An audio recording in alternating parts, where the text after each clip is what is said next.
Hey guys, doing a quick review on the GT Marvel trunk light for the 21 Plus Goldwing. Um, I've installed this yesterday. A couple things. First, I want to say the light works. I did find a couple of things that could maybe be worded better in the directions or instructions. Maybe even be corrected in the instructions. And I'm just going to kind of go over what I ran into. Overall, I like the light. I like what it does. Um, it's got a couple of little weird things, but I'll talk about that briefly too. So first time I mounted the light up, take off the seat. You take off your upper trunk cover or lid, separate the inner and outer. Real basic stuff. I'd never done it before. I was able to get through it first time, no problem. It's just a matter of figuring it out. Tape off the back of the trunk, find center line, good luck. Measure down 5/8 of an inch. I'm sure there's probably somebody who's a wizard at finding the center line of this arc, somehow measuring this. I don't know. It pretty much came down to eyeballing it for me, which might have been part of my problem. But then measure down 5/8 of an inch from this top edge of the trunk. I did that. Used a stepper bit, drilled out my 5/16 hole, thought all was good. Test fit the light. It looked like it was going to be fine, but when I actually mounted it with the tape, it forcibly, because the hole, and I measured it 5/8, double checked it, triple checked it before I drilled it, it was too high. And this top edge of the light was right at the top of the trunk. You don't get much wiggle room because there's wires coming out of the light on the backside.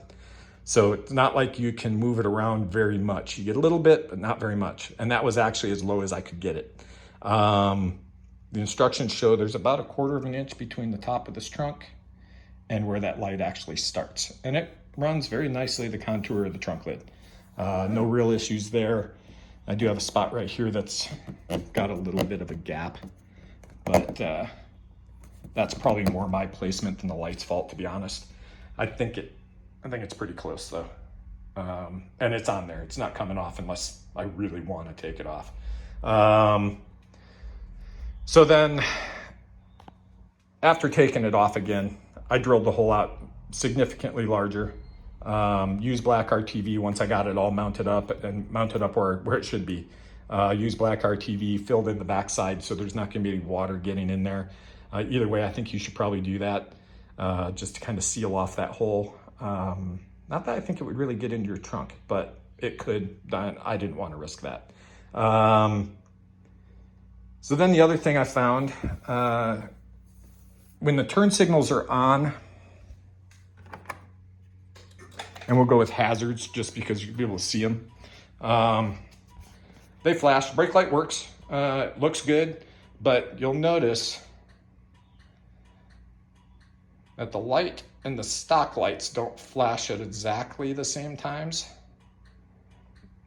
And I think it's actually the GT Marvel that flashes slightly faster. I'm not sure why that is. I'm sure there's some reason for that. The other thing I noticed is when I wired it up per the instructions, and you can see the instructions are right here. Step 28, I went with, well, you just saw them on non-sequential. So it's option B I did. Gray wire for left standard turn signal and red wire for right standard turn signal or standard right turn signal. That's actually backwards.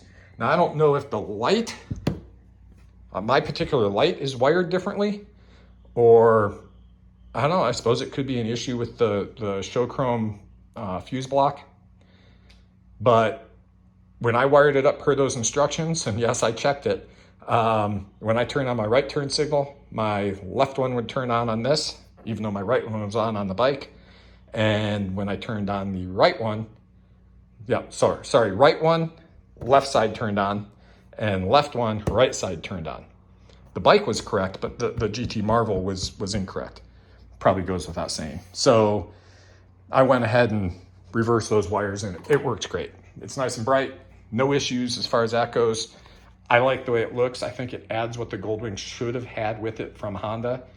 I think that was a piece that was missing by Honda, and maybe someday they'll change that, but they haven't done it yet. And I don't even think on the 24, at least the real pictures of it that I've seen, don't have that. So that's about it, really. I would buy this thing again. Again, I like the way it looks. There's just a couple of things I ran into during install. Some of it might have been my own fault, but I really think that hole should be bigger and filled in with our TV afterwards. That's it. Hopefully you find this helpful. It does look good on the back of the bike. It does match. So if you're in the market for one, there you go. That's my input on it.